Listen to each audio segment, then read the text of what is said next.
올해는 사실 너무나 소중한 해인데요. 이제 거의 다 지나가려고 합니다. 근데 3.1운동 100주년, 그리고 임시정부 수립 100주년이고 또 대한민국이 탄생한 그런 100주년입니다. 또 광주는 또 하나가 있죠. 광주 항일항쟁운동 90주년입니다. 올해 90주년이고 이제 90주년 기념일이 이렇게 남았습니다. 광주 학생 항일운동이 1929년에 10월 30일에 일본 학생하고 부딪혔잖아요. 우리 여성을 이렇게 여학생을 갖다가 희롱하는 그런 일본군하고 남학생하고 부딪혔습니다. 그래서 그때부터 해서 며칠 지나서 11월 3일부터 해서 이런 항쟁이 시작돼가지고 1930년 4월까지 전국에 이렇게 퍼져버린, 전국에 있는 학생들이 들고 일어나는 그런 상황이 이 광주에서 일어났습니다. 단순히 학생운동이 아니라 이것이 우리의 어떤 독립운동을 보시면 아시겠지만은 이렇게 써 있습니다. 뭐라고 써 있냐면 학생의 힘으로 일본의 야욕을 분쇄하자 해가지고 광주 북중 이렇게 되죠. 광주 북중 계신가요? 지금도 있는지 모르겠습니다. 그래서 있습니까? 예, 광주 북중. 예. 지금 보면은 그래서 1930년에 김구 선생은 이렇게 얘기를 했습니다. 다시금 감축드리는 것은 수년간 우리 독립운동이 침체 상태에 빠져 있었는데 이러한 현상이 광주 학생운동으로 기인하여 강경이 진작됨에 따라 정부의 비용도 가열층 호분한 차시다. 뭐 이렇게 말씀하셨는데요. 핵심은 뭐냐면 수년 동안 독립운동이 침체 상태에 빠져 있었는데 이 광주 학생운동으로 인해서 다시금 들고 일어났다. 그러면서 임시정부에도 다시금 자금이 모이기, 분자금이 모이기 시작했다는 겁니다. 1920년대 굉장히 침체기가 있었는데요. 그런 침체기를 지나서 다시 한번 발심을 해가지고 우리 김구 선생도 한인 애국단을 만드셔서 거기에 이봉창, 윤봉길로 이어지는 그런 어떤 뛰어난 그 독립운동의 어떤 역사로 이렇게 이어지게 되었습니다. 그것의 어떤 힘이 바로 이 광주 학생운동이 아닌가라고 생각합니다. 그래서 이제 사라진 독립운동사 그리고 잊혀진 독립운동가들이 있습니다. 2019년 기준으로 국가보훈처에 등록된 독립운동가는 15,000명 정도가 된다고 합니다. 물론 등록 안 된 독립운동가는 수만 명, 수십만 명이 되리라고 생각을 하는데요. 이러한 사람도 우리가 알고 있는 것은 사실 국사교과서에서 배우는 독립운동가는 한 20여 명 정도 기억한다고 합니다. 보통 20여 명 정도 기억한다고 해요. 그래서 누구를 존경하냐 뭐 이렇게 얘기하면 딱 나오잖아요. 그 사람들 외에는 이렇게 모르는 겁니다. 그래서 이제 굉장히 안타까운 현실인데요. 여성 독립운동가도 마찬가지로 뭐 1900여 명이 있는데 여성 독립운동가 누구 알고 있느냐라고 하면 대부분 유관순 열사 이렇게 이야기를 합니다. 그 외에는 거의 몰랐던 것이 수년 전입니다. 최근에 이제 영화 암살이나 영화가 나오면서 조금 이제 여성 독립운동가에 대해서 알게 되었습니다. 근데 이러한 것이 우리가 의문을 품을 수밖에 없습니다. 사실은 초등학교도 유관순, 중학교 때도 유관순, 고등학교도 유관순 왜 그렇게 우리가 짜여져 있느냐라고 하는 것이죠. 독립운동사를 최대한 축소해서 가르쳐주지 않는 그런 형국이었다라고 하는 것입니다. 그러한 부분이 있고요. 또 하나는 뭐냐면은 어느 한 특정 종교에 어떤 그때 당시에 어떤 권력을 가진 그런 사람들이 그 종교에서 독립운동 나선 사람이 누가 있느냐 찾다가 한 사람 내세우고 이런 식이 사실은 좀 있었다라고 하는 겁니다. 그래서 모든 그때 당시에 어떤 종교단체라든지 그런 거에서 독립운동이 있었음에도 불구하고 그런 것이 부각되지 못했다라고 하는 생각이 듭니다. 의병의 역사가 쭉 있어 왔습니다. 그래서 우리가 일제강제병합 이전에는 의병이라고 얘기를 하고 보통 이후에는 독립운동가라고 하고 독립군이라고 이야기를 합니다. 그러나 같은 맥락이죠. 전부 다 이제 그 외 그리고 일본에 항거한 그런 역사인데요. 뭐 갑오동학혁명부터 해서 여기에 치진 않았지만 갑오년에 의병이 있었고 을미년에 의병이 있고 을사년에 그리고 정미의병이 있었습니다. 이러한 곳에서 우리는 소수의 의병장들을 이렇게 배우고 있는데요. 오늘은 이렇게 잊혀진 분들 중에서 특히 대종교와 관련된 그런 독립운동에 관해서 조금 더 중점적으로 알아보도록 하겠습니다.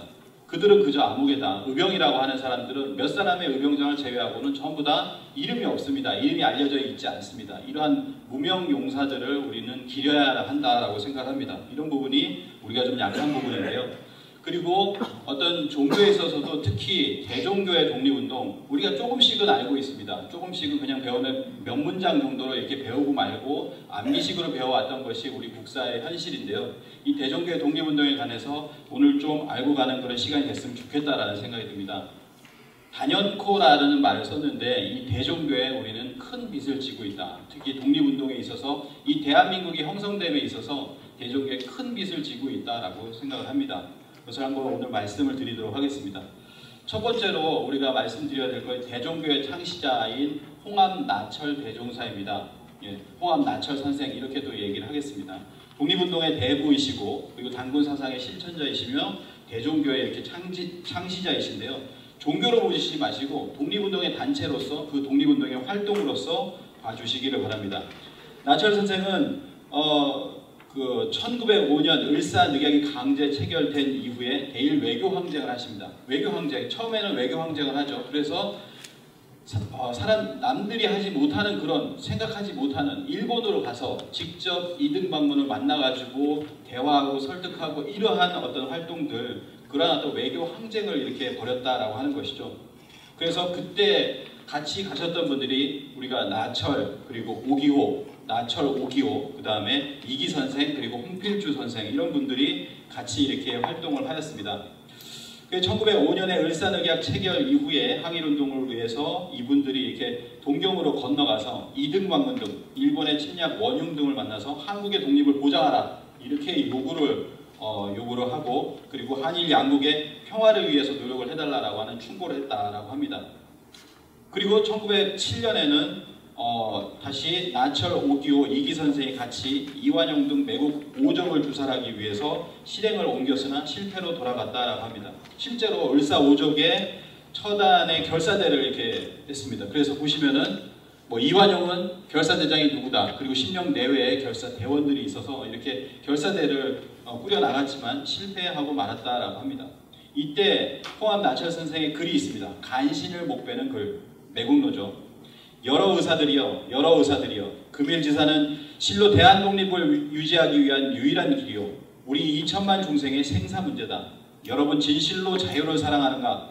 청컨대 결사의지로 이 오적을 죽이고 국내에 병폐를 소재하면 우리들 및 우리 자손들이 영원히 독립된 천지에서 숨을 쉴 수 있으니 그 성패가 오늘의 일에 달려있으며 여러분의 생사 또한 여러분에게 달려있습니다. 이렇게 간절한 마음으로 그 오적을 배려했으나 실패를 하셨죠.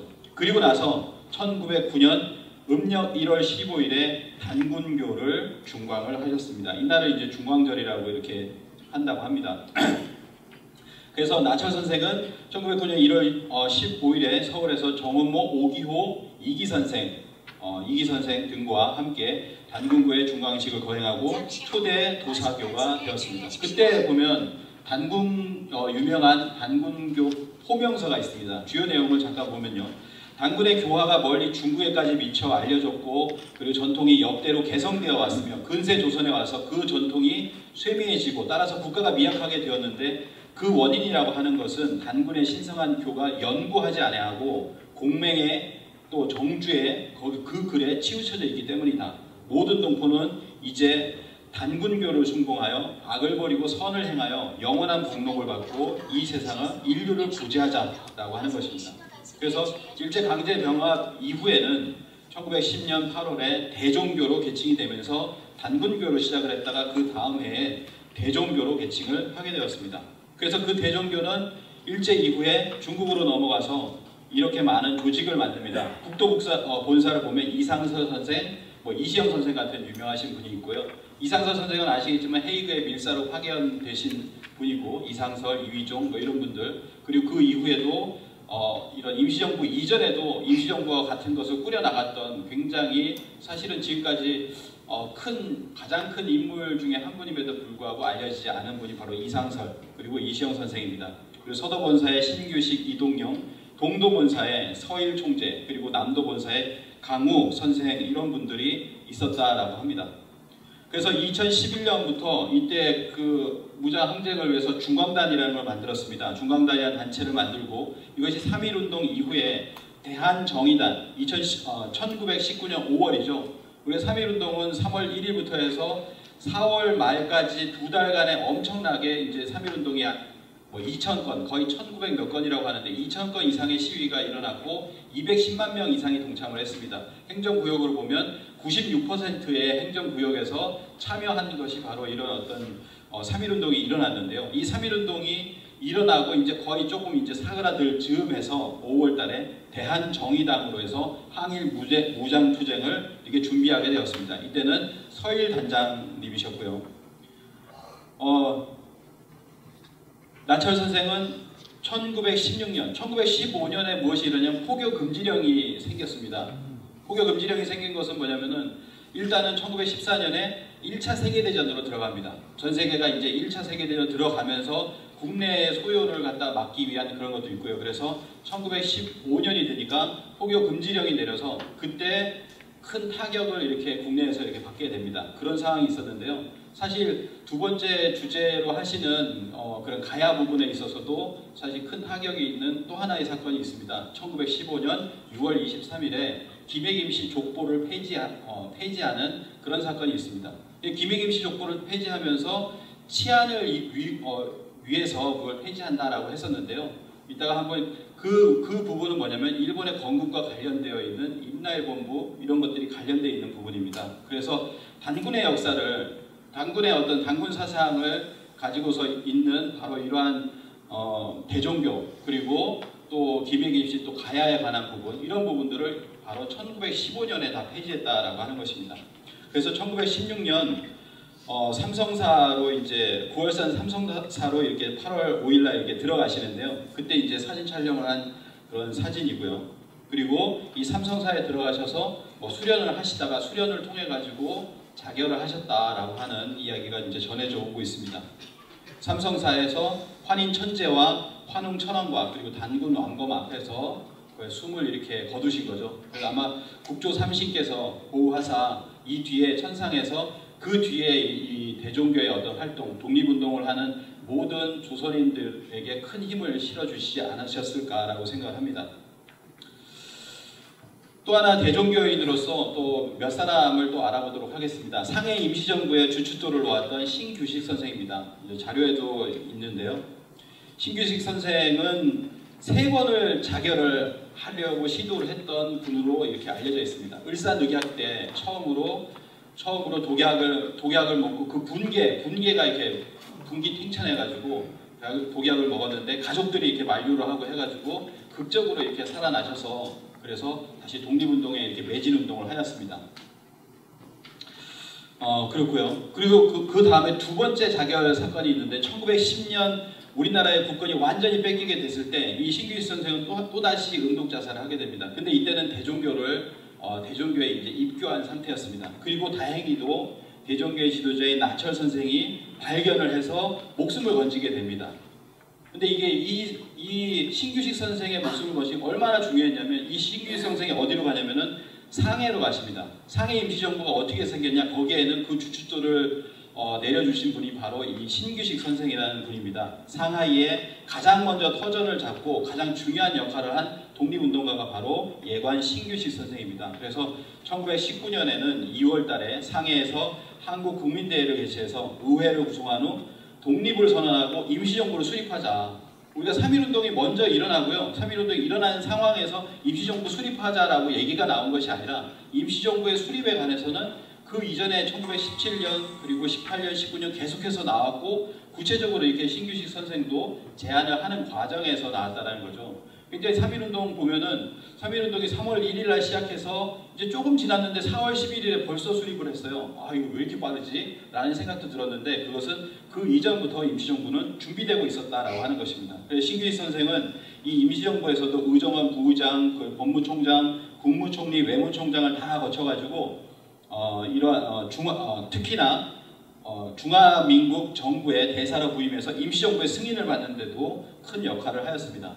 이 신규식 선생 같은 분이 매일 아침마다 단군 할아버지 영정에 청수를 올려놓고 기도하고 나가서 독립투쟁을 했다라고 합니다. 이런 분들이 전부 다 대종교를 하셨던 분들이 그렇죠. 단군 할아버지 앞에 기도를 하고 나가서 투쟁을 했던 그런 분들이 아닌가라고 생각합니다.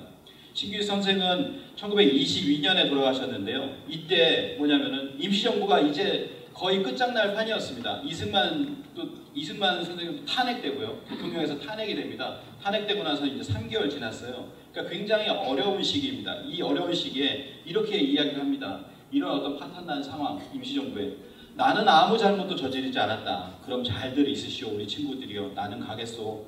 여러분들 임시정부를 잘 간직하고 3천만 동포를 위해서 힘쓰시오. 나는 가겠소.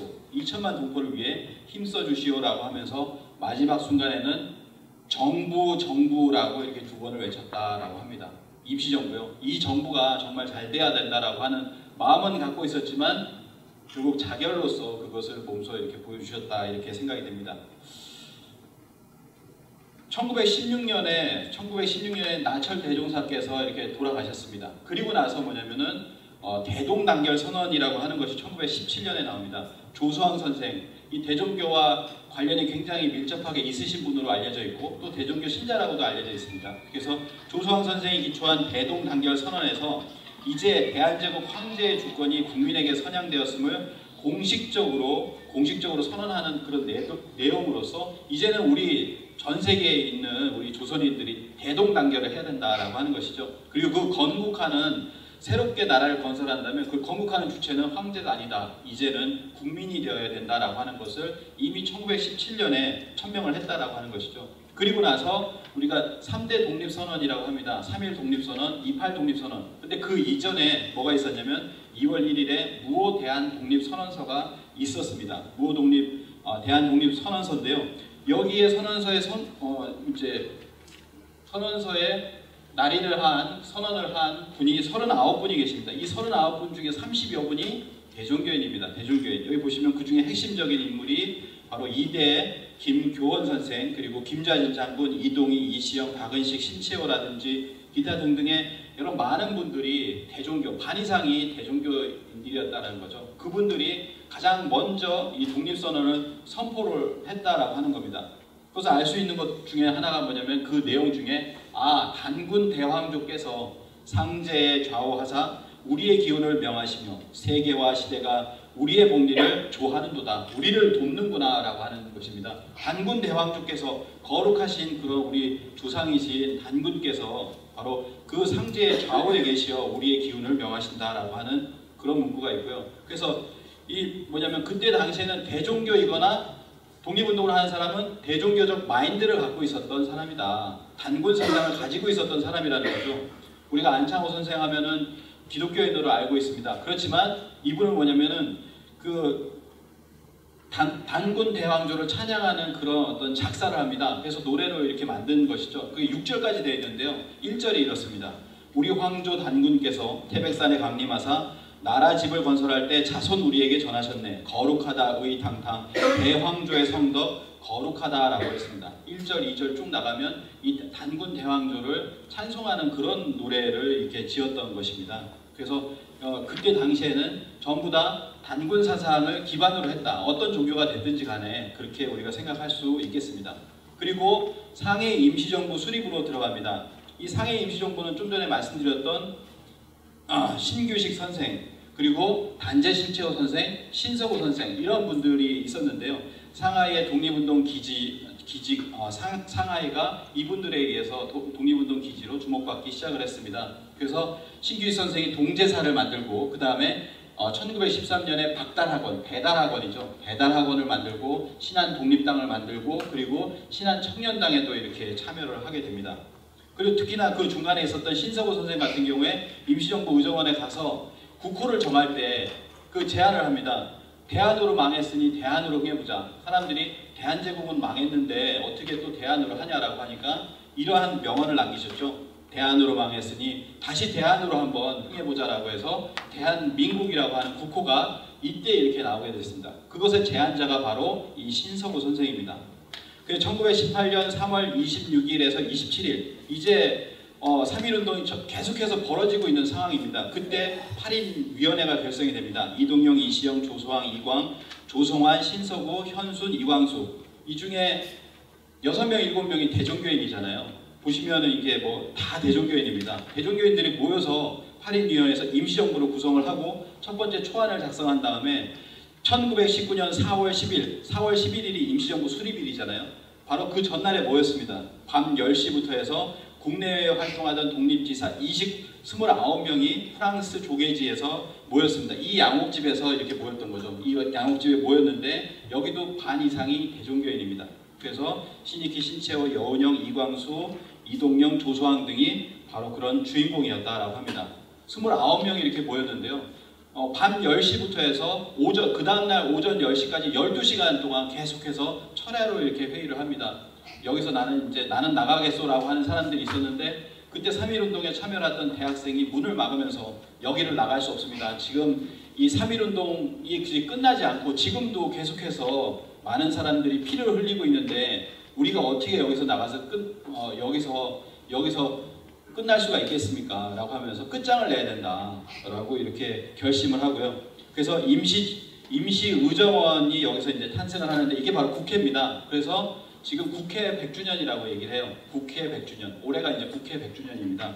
임시의정원, 국민의 나라를 향한 의회주의의 위대한 첫걸음을 내리게 되었습니다. 그리고 대한민국 임시정부는 이로 인해서 1919년 4월 11일 상해에서 수립이 되었고, 그리고 대한민국 임시헌장을 철야로 심의한 후에 오전에 반포하고 국호를 대한민국으로 이렇게 정한 것이 바로 4월 11일입니다. 그래서 우리나라는 민주공화정이다. 민주공화제다. 1920년 이후에 유럽이나 아시아에서도 민주공화제라는 말이 나오는데 이걸 최초로 쓴 것이 우리나라다 이렇게 얘기를 합니다. 임시정부가 민주공화제라는 표현을 쓴 것은 굉장히 선구적이고 독창적인 것이다 이렇게 이야기를 합니다. 그래서 이것을 보시면 조수왕 선생이 처음으로 기초한 대한민국 임시헌법이 있습니다. 대한민국은 민주공화국으로 라고 되어 있죠. 한다, 으로 한다, 으로 함 이렇게 되어 있습니다. 대한민국은 민주공화국으로 함. 어디에 나와 있습니까? 헌법 1조에 나와 있잖아요. 헌법 1조. 대한민국 헌법 1조에 보면 대한민국은 민주공화국이다. 대한민국의 주권은 국민에게 있고 모든 권력은 국민에게서 나온다라고 했는데 이것을 쓰신 분이 바로 조수왕 선생입니다. 이 조수왕 선생도 마찬가지로 대종교였거나 또는 대종교와 굉장히 친한 대종교적인 사상을 가지고 있으셨던 분이 바로 이 조수왕 선생이라고 이야기를 합니다. 그래서 조수왕 선생은 대종교 계통의 민족사 인식을 공유하고 있었던 인물이다 이렇게 이야기를 하고 있습니다. 1920년 이제 임시정부가 생겼습니다. 임시정부가 생기고 나서 3.1운동은 정말 거기에서 7,500명 이상이 사망하는, 아마 저는 1만 명 이상이 이렇게 학살당했다라고 생각을 하는데요. 그렇게 우리는 평화 시위를 하는데 그들은 막 처절하게 이렇게 죽입니다. 그렇기 때문에 우리도 이제 평화 시위를 할 수가 없다라고 하면서 대한민국 임시정부가 독립전쟁을 선포를 합니다. 독립전쟁을 선포를 해요. 독립전쟁을 선포하는 가운데서 무엇을 하냐면은 이제 모든 부대들이 각자의 부대가 있는데 임시정부 산하에 들어와라 라고 하는 것을 선포를 합니다. 그래서 뭐 서로 군정서, 뭐 북로 군정서 이렇게 얘기를 하잖아요. 처음에는 뭐라고 만들었냐면 서로 군정부라고 만들었습니다. 근데 임시정부가 있으니 그 용어를 쓰지 마라 라고 해서 부에서 서로 바꿉니다. 서로 군정서, 북로 군정서 이렇게 바꾸거든요. 그래서 전부 다 이 봉오동 전투라든지 아니면 청산리 대첩은 뭐냐면 임시정부의 명령하에서 임시정부 산하에 있는 부대로서 공인된 부대로서 이렇게 활동을 한 것이다. 우리가 이제 봉오동 영화를 아마 보셨으리라고 생각이 되는데 그냥 우리는 뭐 농촌에서 누구 하다 온 사람들이고 우리는 이런 사람들이 군인이 되었다라고 하는데요. 그들은 이제는 정식 군인이 되었다라고 보시면 되겠습니다. 그래서 봉오동 전투가 있었는데 6월 달에 있었습니다. 1920년 6월 달.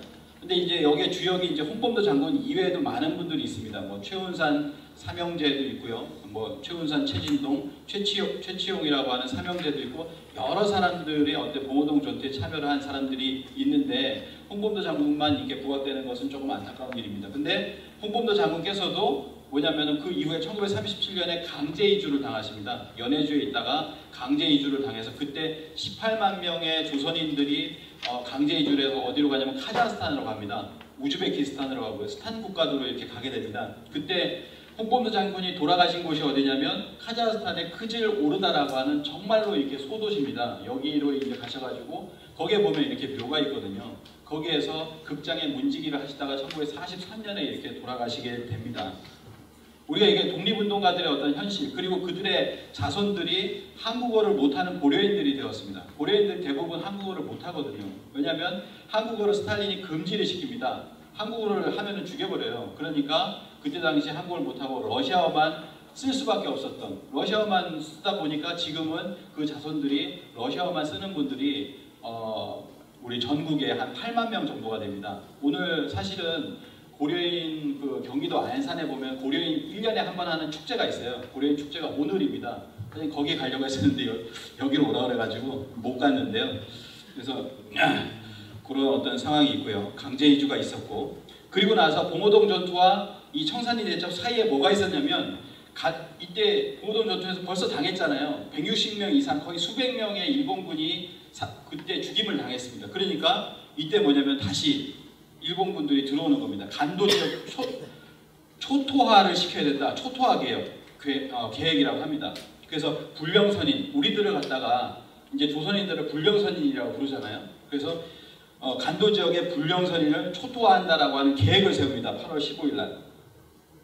이때 뭐냐면, 이때 누가 돌아가시냐면 해학 이기 선생, 그리고 해학 이기 선생은 1909년에 돌아가셨죠. 해학 이기 선생이 태백일사라고 하는 환단고기의 거의 80%에 해당되는 태백일사를 물려주셨고, 그의 제자인 계현 선생이 있습니다. 계현 선생은 그의 동지였던 송암 오동진 장군과 여천 홍범도의 자금을 받아서 환단고기를 그때 1911년에 이때 30권을 제작을 하게 됐는데, 그것을 가지고서 어디에 계셨냐면 이 천마산대라고 하는 곳이 이제 대한제국 이후에 해산이 돼서 이렇게 올라옵니다. 그래서 천마산대라고 하는 곳이 있는데 쭉 올라와서 이 만주지방에서 이 배달 우숙이라는 곳에 있었는데, 이때 일본군이 급습을 하게 됩니다. 급습을 해서 이제 그때 당시에 3천여 권의 책과 문서를 압수수색하고, 그리고 계현수 선생을 체포 살해했다라고 합니다. 이것이 뭐냐면 봉오동 전투와 청산리 대첩 사이에 벌어진 일이에요. 그 사이에 뭐냐면 엄청나게 몰아붙인 초토화 계획에 의해서 그때 이렇게 잡히신 거다, 이렇게 보시면 되겠습니다. 우리가 알고 있는 것처럼 민족 반역자 가명국이라는 사람이 갑자기 나타나서 잡힌 게 아니고, 뭐냐면 가명국이라는 사람은 봉오동 전투를 보시면 아시겠지만 일본군이 올 때 밀정이 같이 오잖아요. 한국말 통역해주는 밀정들이 같이 옵니다. 그래서 그러한 어떤 진군하는 가운데서 이 밀정에게 잡혀가지고 죽임을 당했다라고 하는 것입니다. 이런 상황이 계현수 선생의 참혹한 죽음이 있었고요. 그래서 환단고기의 입수 과정이라고 하는 것이 두 가지로 여겨집니다. 그 중에 하나 설이 이건데요. 이상용 막하에서 참액군정을 맡고 있었던 계현 선생이 죽임을 당한 이후에 천마산대 최시용 대장에게 이렇게 넘어갑니다. 아까 올라왔죠. 천마산대가 여기 있었고요. 천마산대 최시용 대장에 넘어가고 설어군정서의 이덕수 장군, 그리고 이것이 이유립 선생에게 전달이 되었다, 이렇게 얘기하는 설이 있고, 또 하나는 뭐냐면 계현 선생에서 직접 한 권, 두 권의 그런 어떤 그 사설을 받았다라고 하는 그런 설이 있습니다. 어쨌거나 이유립 선생에게 환단고기 30권 중에 한두 권이 청산리 대첩 사입니다. 그리고 아시겠지만 청산리 대첩은 대종교를 신앙을 했던 김좌진 장군이라든지 또는 서일 총재라든지 이런 분들이 주축이 되었던 것입니다. 그래서 1920년 10월 21일부터 일주일간에 있었던 일이죠. 김좌진 장군이 있었고요. 그리고 김좌진 장군이 여기 계시고, 그리고 북로 군정서에 그런 병사들이 있습니다. 그리고 또 뭐냐면은 서일 총재가 여기서 리더를 맡고 있었다라고 합니다. 그래서 이러한 것이 어떤 김좌진 장군만이 이렇게 나타나는 것이 아니라, 이때 당시에 이 청산리 대첩은 봉오동 대첩에 있었던 사람들이 전부 다 몰려갑니다. 그래서 청산리에서 연합부대를 형성을 하게 됩니다. 그래서 그 안에서는 바로 아까 말씀드렸던 중광단에서 대한정우단으로 이렇게 바뀌게 되고, 북로군정서가 이때 이렇게 있었다라고 하는 것이죠. 그래서 일제가 북간도 지방의 항일단체를 보고를 하는 가운데 이렇게 나옵니다. 군정서는 서대파고에 근거를 두고 서일이 통솔한 단체로 대부분 단군교도다. 그들 행동이 극히 흉포하여, 그들은 일본군이 봤을 때 그렇죠. 흉포하여 부단히 선지 무력 침식을 양언하고 있다. 총재는 서일, 부총재는 현천무, 사령관은 김좌진, 부사령관 김성, 참모장 나중소 등이다라고 합니다. 그래서 일단 유사시에는 명령이라에 동원 소집을 할 수 있을 것이다, 이렇게 이야기를 합니다.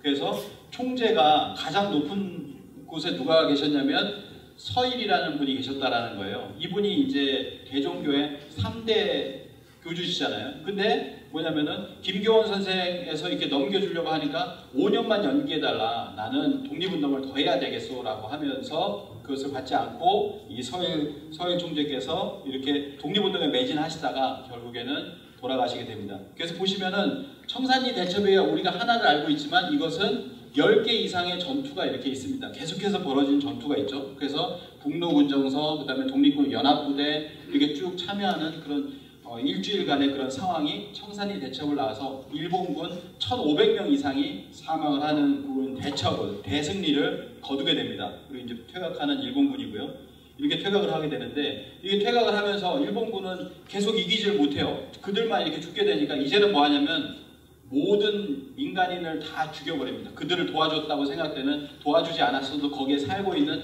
모든 민간인들을 학살하게 됩니다. 이것을 간도참변 또는 1920년 경신년이기 때문에 경신참변. 그래서 이때 조선인이 1만 명 이상, 또 민가 2,500여 채를 불태우는 그런 참상이 이렇게 벌어지게 됩니다.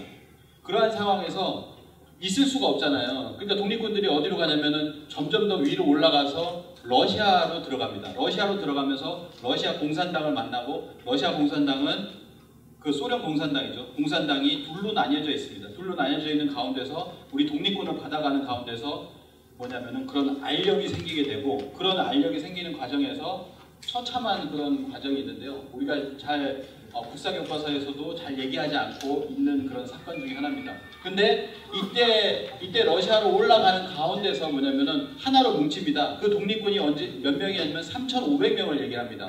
3,500명이 있었는데 이 대한 독립군단에 하나로 뭉쳤습니다. 그 안에 뭐냐면은 그 첫 번째 자리에 있으신 분이 바로 서일 총재라는 거죠. 대종교회. 그리고 부총재 홍범도. 이렇게 해서 뭐 군사고문 지청천, 김자진, 우리가 알고 있는 또 봉오동 전투에서 청산리까지 최진동 장군, 뭐 이런 분들이 전부 있었습니다. 봉오동 전투의 안무 장군, 이런 분들이 전부 하나로 합쳤다라는 거죠. 드디어 우리가 3,500명이 합쳐서 뭔가 해보자 라고 했는데, 자유시라고 하는 스포보든이라고 하는 이곳으로 이렇게 올라가서 참변을 당하게 됩니다. 이게 1921년 6월 27일의 사건입니다. 그래서 이 사건으로 인해서 독립군은 960명이, 거의 1000명이 전사하고 1800명이 실종됐다. 실종된 사람은 다 죽었죠. 포로가 된 사람들 다 죽었습니다. 어디 광산으로 갔다 오는 사람들 다 죽었습니다. 그래서 이 사람 거의 이제 이때 거의 뭐냐면은 이걸로만 보면 몇 명입니까? 거의 2700명. 이런 많은 사람, 3500명 중에서 거의 1000명도 안 되는 사람들 남고 다 죽임을 당하는 그런 상황에서 우리가 독립군이 한풀 꺾이는 그런 어떤 참혹한 상황에 이르렀습니다. 이거에 책임을 안 질 수가 없다라고 하면서 서일 총재가 자결을 하시게 되죠. 그 자결을 하실 때 보면은 이런 말씀을 하시게 됩니다. 조국 광복을 위하여 생사를 함께 하기로 맹세한 동지들을 모두 잃었으니 무슨 면목으로 살아서 조국과 동포를 대하리요. 차라리 이 목숨 버려서 사죄하는 것이 마땅하리라 라고 하시면서 1921년에 서일 총재도 이렇게 자결을 하십니다. 그리고 그걸 따라서 그 다음 해에 또 이렇게 김교원 선생도 자결을 하시죠. 그래서 나철 선생, 그 다음에 서일, 그 다음에 김교원 선생까지 이 대종교의 1대, 2대, 3대 전부 다 이렇게 독립운동을 하다가 목숨을 바치는 그런 어떤 과정을 겪어왔었다라고 하는 것입니다. 그래서 이분들의 그런 어떤 것이 헛되지 않게끔 자유에서 참변이 일어났지만 다시금 일어나기 시작했습니다. 그래서 참의부, 정의부, 신민부라고 하는 것을 만듭니다. 참의부, 정의부, 신민부가 있는데요. 이 중에서 특히나 1924년, 25년의 신민부는 대한독립군단, 등록운정서, 대종교의 그런 계열의 그런 어떤 부대가 신민부로 다시 태어나게 됩니다. 신민부로 다시 태어나게 되는데, 그렇다고 해서 참의부, 정의부의 대종교인들이 없었던 게 아니에요. 여기가 이제 중심이라는 것이고, 여기에도 분명히 그러한 분들이 있었다라고 하는 것이죠. 그래서 이제 나중에 해방 이후에 대종교 총본사에 보면은 황국 기념 사진을 찍습니다. 이 사진에 보면은 4대 교주이시죠. 그리고 그 옆에 보면은 이시영 선생이 있습니다. 이시영 선생도 대종교인으로 이렇게 알려져 있는데요. 이시영 육형제 아시잖아요. 이회영, 이시영 육형제가 만주로 떠나서 독립운동을 하고 거기에 모든 자신들의 돈, 뭐 600억이 된다고 하는 그런 어떤 돈을 다 사용을 하면서 공공한 삶 속에서 전부 다 독립운동을 하다가 이시영 선생만 이제 남아서 해방을 이렇게 맞이하게 되었다라고 합니다. 그리고 안동에서는 석주 이상용 선생이 또 또한 같이 이렇게 집단 망명을 이렇게 하게 되고요. 망명에서 모인 곳이 바로 서간도 지역에서 이렇게 모였던 것이 우당 이혜영 일가, 석주 이상형 일가, 백화 김대락 일가 뭐 이런 분들이 다 모였다라고 하는 것이죠. 그래서 1911년에 경학사를 만들고 신흥 무관학교를 이때 처음에 만들게 됩니다. 신흥 강습소라고 해서 만들다가 이름을 신흥 무관학교로 이렇게 바꿔서 3.1운동 이후에 여기도 이제 폐교가 돼버리죠. 결국에는 이쪽에 이제 3.1운동 이후에 많은 뭐 그런 것들이 있어서 폐교가 되는데 이때까지 신흥 무관학교가 여기에 있었다라고 하는 겁니다. 여기도 대종교가 없는 것이 아니었다. 여기에서 가장 중요시한 것 중에 하나가 뭐냐면 바로 국사교육에 있었다. 신흥 무관학교의 특징 중 하나는 철저한 국사교육에 있었다라고 하는 것입니다. 그래서 신흥 무관학교의 교가를 보면은 후렴구가 뭐가 있냐면 아이고 글씨가 깨졌네요. 우리 배달나라의 우리 조상들이라 이렇게 얘기를 했습니다. 우리 배달나라의 우리 자손들이라 우리 배달나라의 우리 청년들이라 라고 해서 이 배달이라는 용어를 갖다가 유행시키고 대중화시킨 것이 바로 대종교잖아요. 대종교의 단군교 포명서에 보면 배달이라고 처음 나옵니다. 그래서 근대에 들어서 우리 민족의 정체성을 확인시켜주는 용어가 바로 배달이다. 이만큼 영향력을 끼친 단어가 없었다라고 합니다. 그래서 우리는 배달 민족이야 라고 하면서 자랑스럽게 일제시대 때 얘기했었다라는 거죠. 배달학원, 박달학원이 있었고요. 그래서 박달족, 배달족이라고 우리를 이야기를 했습니다. 그래서 여기 보면 이상서 선생, 아까 대종교였었던 이상서 선생과 조성환, 또 대종교시죠. 조성환 등이 독립운동을 벌이고자 조성한 곳이 배달촌입니다. 배달촌. 최근에 올해 발굴이 됐어요. 여기가 배달촌이 여기 있었던 곳이다.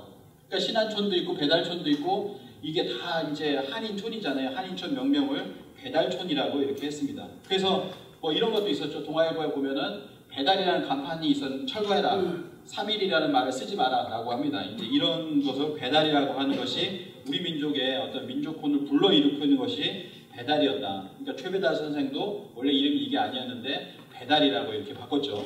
그리고 뭐 1960년대, 70년대, 80년대까지 이제 배달의 기술, 영화 할 때 배달의 기술이라고 했습니다. 근데 지금은 뭐라고 나와 있습니까? 우리는 어떤 민족입니까? 배달의 민족이라고 하는 이걸로 이렇게 남아 있지만 이거를 배달의 민족이라고 하는 배달 어플을 만든 사람도 처음에 우리 민족을 배달 민족으로 했기 때문에 그걸 듣고서 이걸 만든 것이죠. 그러니까 그것이 영향이 지금까지도 있었다라고 하는 것입니다. 이제 제 시간이 많이 지난 것 같은데요. 느낌상 제가 강의를 해보니까 느낌상 거의 한 5분 남았나요? 몇 분 남았죠? 예. 개천절 얘기하고 이제 마무리 짓도록 하겠습니다. 개천절 행사 발상지라고 해서 이게 서울에 있습니다. 서울에 보면 이렇게 써 있습니다.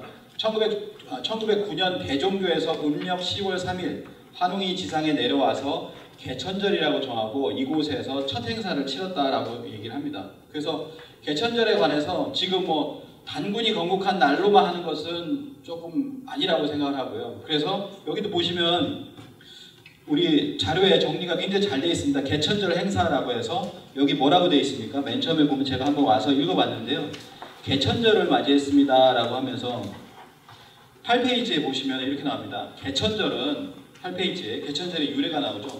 개천절은 환웅천하께서 처음으로 하늘을 여시고 태백산 신단수 아래 내려와 배달국을 세운 뒤에 개천의 뜻을 백성들에게 가르치기 시작한 날이며 단군 왕검이 아사달의 터를 정하고 조선을 세운 것을 기린 날이다. 단군 왕검께서 건국을 하신 날도요 10월 3일이에요. 그 날을 기려가지고 그대로 받아서 그대로 계승을 해서 10월 3일 날 건국을 합니다. 그러니까 단군이 건국한 날도 개천절이 맞고 그리고 초대 환웅천하께서 실제로 하늘을 여신 개천절이 이렇게 맞다라고 하는 것이죠. 그래서 환웅천하께서 황국의 통치인념 홍익인간과 제세이가를 모두 가지고 동방으로 오신 날이다. 신시배달 건국이 바로 10월 3일 개천절이었다라고 하는 겁니다. 그래서 임시정부는 뭐냐면은 임시정부의 대부분이 누구였냐면 대종교인이었다라는 거예요. 그리고 그 중에서도 뭐 리더격이 대종교인들이 굉장히 많았습니다. 그러니까 이분들의 역사가 그대로 투영이 된 것입니다. 조수왕 선생이 기초를 했는데요. 조수왕 선생이 기초를 한 거 보면 대부분 이렇게 나옵니다. 우리 민족은 처음 환국이 창립된 이래로 단군, 부여, 그 다음에 사만, 삼국으로 이렇게 계승된다 이렇게 이야기를 하고요. 그리고 한국 독립당의 한국 임시정부의 여당이죠. 여기도 보면 김구 선생, 그리고 조수왕 선생 이런 분들이 들어가 있는 여당입니다. 여당에서는 1936년 이렇게 얘기합니다. 환국으로부터 시작하여 대한제국까지 우리의 국맥이 이렇게 이어져 왔다. 그때 당시에는 반만년이고 약 4,000년이고 5,000년의 역사를 이야기하지만 환국이라고 하는 것, 그 안에 살을 붙여서 우리의 역사가 가미가 되면 9,000년의 우리 역사의 시작은 바로 환국으로 얘기할 수 있다라고 하는 것이죠. 그래서 한국독립당의 조수환 선생이 이렇게 얘기를 했습니다. 대한민국이란 말이 어디서 왔습니까? 라고 이렇게 Q&A식으로 이렇게 답을 써놨는데요. 거기에 뭐라고 하냐면 삼국유사 첫 꼭대기에 석유 환국이라고 하였습니다. 환국과 한국은 역자의 부동의 것이며 우리말로는 다 같은 말입니다. 환은 광명이니 후세 광명 2세 유전이 이에서 발언한 것입니다. 그러니까 우리는 원래 석유 환국, 삼국유사에 있지 않느냐, 석유 환국이다. 우리는 환국에서 왔다라고 하는 것을 이야기를 하고 있습니다. 단재 신채호 선생님께서도 마찬가지로 환국을 이렇게 이야기하고 있고요. 그래서 독립운동가들은 특히나 대종교 계열의 대부분의 사람들은 역사가였습니다. 이상용 선생, 박은식 선생, 그리고 김교원 선생, 이시영 선생, 이 많은 신채호 선생 이런 분들이 전부 다 독립운동을 하지만 또 하나는 뭐냐면 우리 역사를 빼앗기지 않기 위해서 역사 연구를 하고 그리고 책을 남겼다라고 하는 것입니다. 이분들이 전부 다 책을 남겼잖아요. 뭐 박은식 선생 한국통사라든지 그 다음에 이상용 선생 석주유고 이런 것들을 남겼는데도 불구하고 이러한 것들이 우리 역사에서는 전부 다 그냥 독립운동 했을 때 만든 책 정도로만 치부되고 있고 이 안에서 역사에 대해서 기록했던 역사가로서 기록했던 것들이 반영이 안 되고 있다라고 생각을 합니다. 그게 안타까운 현실이고요. 그래서 뭐냐면은 일제시대에 보면은 본물 터지듯이 단군조선을 기록한 문헌들이 나옵니다. 대동역사, 대동역사를 쭉 해가 헌당고기 1911년, 김교원 선생, 박은희 선생의 단조사고 1911년, 신단실기, 김교원 선생의 신단실기 전부 다 일제시대에 나오는 거예요. 왜 그러냐면 조선시대도 억압받았잖아요. 명사대주의로 인해가지고 단군조선이나 그 이전을 건드릴 수가 없었습니다. 그러니까 일제시대에 더더군다나 우리 역사를 지키려고 역사책이 이렇게 르네상스를 이루었다. 그렇지만 이때 르네상스를 이루었던 모든 책들을 지금은 전부 다 무관심하게 바라보고 있는 것이 지금 학계의 현실이라고 하는 겁니다. 이 책들에 나와 있는 것 중에 뭐냐면 단군을 다뤘는데 실제로 단군이 47명이더라 라고 하는 것이 헌당고기 규원사와 단기고사, 대동사강 그리고 전고대방이라는 인물사전, 김해김씨 문헌보에는 47대 단군. 이래서 아마 김해김씨 족보를 갖다가 폐지시켰는지도 몰라요. 김해김씨 문헌보에 47대 단군, 신당에서도 49대 단군. 단군이 2000년 동안에 한 분이 아닐 것이다. 그게 47명이었다라는 것을 얘기를 합니다. 인물사전이 하나 있는데요. 전고대방을 보면 첫 번째 인물이 누구냐면 단군입니다. 단군은 전세 47이라고 이렇게 설명이 꼭 붙여져 이렇게 나오고 있습니다. 근데 이 책이 1924년이거든요. 그러면 1924년 이전에 47대 단군을 다룬 사서가 있었다는 거예요. 뭐 헌당고기가 됐든지 어떤 책이 됐든지 그러한 것들이 우리가 지금까지도 묻히고 있다라고 하는 것이죠. 그리고 뭐냐면은 단재 신채호 선생이 얘기했던 이 남쪽의 사만이 아니라 북사만, 바로 고조선이 사만관경제로 셋으로 나누어서 다스렸다라고 하는 이 사만관경제, 이 전후사만이라고 하는 단재 신채호 선생, 이 신채호 사관만 복원이 된다 하더라도 우리 역사가 바르게 알려지는데 굉장히 일조할 것이라고 생각합니다. 그래서 이 대종교를 신앙을 했던 신규시 선생 뭐라고 얘기했냐면 그런 문헌들을 찾지 못하니까 이렇게 이제 애절하게 얘기를 한 거예요. 나라의 문헌이 어디서 찾아야 되는가? 아 슬프다. 단군사는 어디 있는가? 신지비사는 어디 있는가? 안암도 원동 중에 삼성기는 표온천사라고 하는 그런 책들은 어디 있는가? 그 이름만 남았을 뿐인데 그 책들을 얻어볼 수가 없구나. 안타깝다라고 하는 것을 그의 한국혼이라고 하는 이 자료에 보면 한국혼 전문이 나와 있습니다. 그래서 꼭 보시면 좋겠고요. 이렇게 얻어볼 수가 없다고 했는데 일제가 가져갔죠. 이만희 시류의 단군고라고 하는 1921년 책에 있습니다. 60몇 페이지에 보면은 대변설, 조대기, 표훈, 삼성밀기, 안암로, 원동중의 삼성기 이러한 책들이 다 있다라고 하는 것은 맞는 거다 이런 얘기를 일본어로 써놨거든요. 그러니까 뭐냐면 이 책들을 다 수거해 간 거예요.